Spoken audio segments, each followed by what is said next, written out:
বিজয়নগরের যেই এই সাইডে যে আপনার পানির ট্যাঙ্কি রয়েছে সেই সাইড থেকে কিন্তু হেফাজতের কর্মীরা এখনো পর্যন্ত ওই জায়গাটি থেকে ইট পাটকে ছুটছে এবং সেখানে আগুন ধরিয়ে আপনারা দেখতে পাচ্ছেন যে ওই রাস্তাটিতে পুরো একটি রণক্ষেত্রে পরিণত করেছে। কিন্তু আমরা কিন্তু দেখতে পাচ্ছি যে এই এলাকাটিতে এখনো পর্যন্ত পুলিশ কিন্তু কোনো রকম ইয়াতে যাচ্ছেন না এবং এইমাত্র আপনারা দেখতে পেলেন যে একটি সাউন্ড গ্রেনেড ছোড়া হলো, সেটি পুরো একটি রণক্ষেত্রে পরিণত হয়েছে এবং হেফাজতে ইসলামের কর্মীরা কিন্তু এখনো ইটপাটকে ছুটছেন এবং পিছনে আপনারা যে অবস্থাটি দেখতে পাচ্ছেন এখানে এত বেশি টিয়ার সেল নিক্ষেপ করা হচ্ছে এবং সাউন্ড গ্রেনেড নিক্ষেপ করা হচ্ছে, এই এলাকাটাতে কিন্তু শ্বাস প্রশ্বাসও ঠিক মতো নেওয়া যাচ্ছে না। অনেকেই আমরা দেখতে পাচ্ছি যে আগুন জ্বালিয়ে সেখানে চোখের যেই জ্বালা পড়ে সেগুলো দূর করার চেষ্টা করছে। কিন্তু আমরা কিন্তু দেখেছি যে কিছুক্ষণ পর যখন পুলিশ সেদিকে ফাঁকা গুলি ছুড়ে, রাবার বুলেট ছুড়ে এবং টিয়ার সেল নিক্ষেপ করে সেদিকে এগিয়ে যাচ্ছেন, তখন হেফাজতের কর্মীরা কিন্তু পিছিয়ে যাচ্ছে। কিন্তু আবার পরক্ষণে কিন্তু আমরা দেখতে পাচ্ছি তারা এগিয়ে আসছেন এবং ওই পিছনে যে বিজয়নগর পানি ট্যাঙ্কির যে সাইডটি সেই সাইডটি কিন্তু এখনো পর্যন্ত তারা দখলে রেখেছে এবং সেখান থেকে তারা অনবরত ককটেল এবং ইট পাটকেল নিক্ষেপ করে যাচ্ছে কিছুক্ষণ পরপরই। এবং পুলিশ সদস্যরা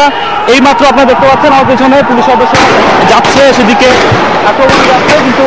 হেফাজতের কর্মীরা এত কাছে চলে এসেছে যে তাদেরকে কিন্তু সেখানে থেকে সরানোটা অনেকটা কঠিন হয়ে পড়েছে। এবং আমরা কিন্তু দেখছি কিছুক্ষণ আগেও পুলিশ সদস্য যে তাদেরকে ওই মোড় পর্যন্ত সরিয়ে দিয়ে আসে, কিন্তু এই মুহূর্তে আমরা যে অবস্থাটা দেখতে পাচ্ছি তারা আবারও এই জায়গাটিতে চলে এসেছে এবং প্রচুর পরিমাণে কিন্তু এখানে রাবার বুলেট ছোড়া হচ্ছে এবং রীতিমতন এই এলাকাটি পুরোপুরি একটি রণক্ষেত্রে পরিণত হয়েছে। এবং দেখতে পাচ্ছেন যে একের পর এক রাবার বুলেট ছোড়া হচ্ছে এবং প্রতিপক্ষ হেফাজতের কর্মীরা তারাও কিন্তু ওপাশ থেকে অনবরত ঢিল ছুটছেন এবং সেই জায়গাটিতে তারা আগুন জ্বালিয়ে ওই এলাকাটি রীতিমতো থেকে বোঝাই যাচ্ছে না যে ওইদিকে কি হচ্ছে। এবং ওইদিকে কিন্তু দোকানপাট থেকে শুরু করে অনেক কিছুই ভাঙচুর করে ফেলা হয়েছে এবং আপনারা যেমনটি দেখতে পাচ্ছেন এই এলাকাটিতে এখনো কিন্তু হেফাজতের কর্মী এবং এলাকায় কিছুক্ষণ রাবার বুলেট ছুড়লো এবং তারপরেও কিন্তু এখান থেকে হেফাজতের কর্মীরা আমরা সরে যেতে দেখিনি। আপনার পিছনে চলে এসেছে এই জায়গাটি থেকে তারা অনবরত ইট পাটকেল ছুড়ে যাচ্ছে এবং তারা কিন্তু চেষ্টা করছে এই পল্টন মোড়ের দিকে এগিয়ে আসে। এবং আপনারা দেখতে পাচ্ছেন যে এই গাছগুলো কিন্তু ভেঙে ফেলা হচ্ছে এবং এখানে মিডিয়া কর্মী থেকে শুরু করে যারা অন্যান্য যারা সদস্য রয়েছে তারা কিন্তু এই জায়গাটিতে অনেকখানি আতঙ্কিত অবস্থায় রয়েছে, কারণ দুপাশ থেকে কিন্তু এক পাশ থেকে যেমন রাবার বুলেট ছোড়া হচ্ছে অন্য পাশ থেকে একই সাথে ইট পাটকেল ছোড়া হচ্ছে। এবং আমরা রাস্তায়